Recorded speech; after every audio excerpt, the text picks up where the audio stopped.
Ada hal yang jarang disadari, bahwa kita bisa ngejalani hidup dengan sangat rapi, tapi diam-diam jauh dari diri sendiri.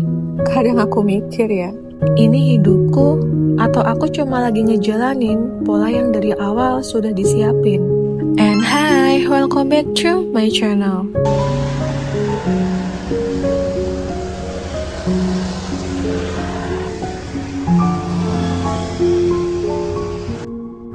Gak berasa ya teman-teman, sudah weekend lagi.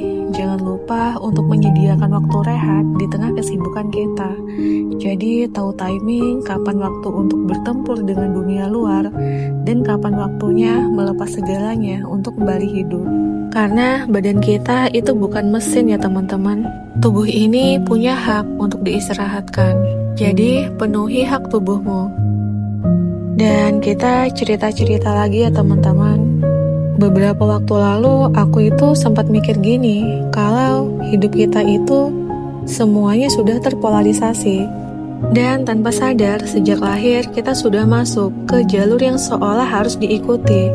Kita sekolah, kuliah, kerja, bertahan hidup, menikah, semuanya terlihat normal, bahkan dianggap tujuan.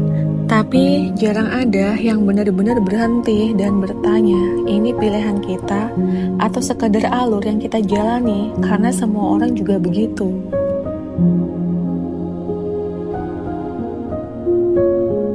Di tengah semua itu, kita terbiasa terus bergerak ya teman-teman. Bahkan di fase saat mental lagi gak baik-baik aja, kita tetap dituntut untuk kuat, tahan banting, dan tidak berhenti. Seolah-olah berhenti sebentar aja, rasanya itu kayak ada yang salah.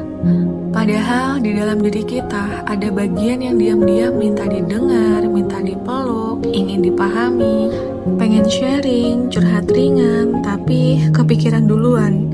Takutnya cuma mau curhat biasa, sederhana, tapi responnya malah berbeda. Akhirnya aku yang balik mikir, karena ya nyari orang yang pas untuk berbagi cerita tanpa ditafsirkan berbeda itu rada susah ya teman-teman. Karena hidup ini lebih banyak menuntut kita untuk menjadi logis, tapi perasaan sendiri ditekan. Padahal hidup ini juga perlu keseimbangan ya teman-teman. Tahu kapan waktunya kita pakai logika, dan tahu kapan waktunya kita mendengarkan suara hati kita. Kalau semuanya terus dirasionalkan di dalam diri kita yang pelan-pelan berantakan, dan kita akan menjadi orang asing di tubuh kita sendiri. Endingnya ya sama juga teman-teman. Rasanya tetap hampa, kosong, capek, tapi tetap harus lanjut. Kita merasa bisa tahu cara mengarahkan diri sendiri, bahkan orang lain. Tapi di saat yang sama, kita sendiri bahkan gak benar-benar tahu apa yang kita butuhkan. Sehari-hari kita bisa tetap jalan, tetap berfungsi, tapi rasanya seperti tidak benar-benar hadir.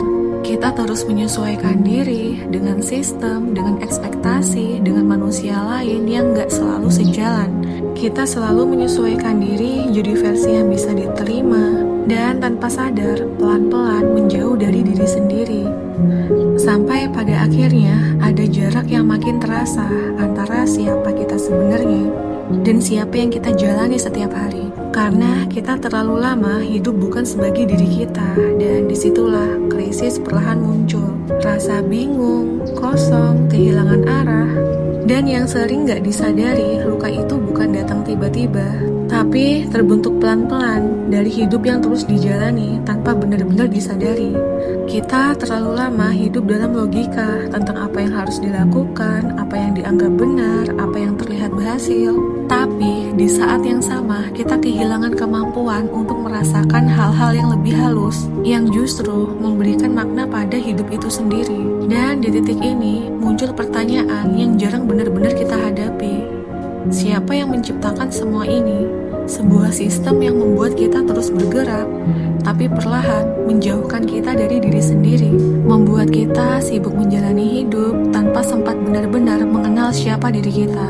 Dan mungkin jawabannya gak akan selalu bisa ya dipahami dan diterima sama semua orang, karena sistem ini sendiri gak datang dari satu arah. Ia terbentuk dipelihara, dan dijalani oleh kita semua. Dan justru disitulah letak kesadarannya bahwa mungkin kita tidak bisa sepenuhnya keluar dari sistem. Tapi saat kita sudah mulai menyadari dinamika ini, kita punya jeda, kita punya rem, agar kita tidak terus berjalan sambil kehilangan diri kita sendiri.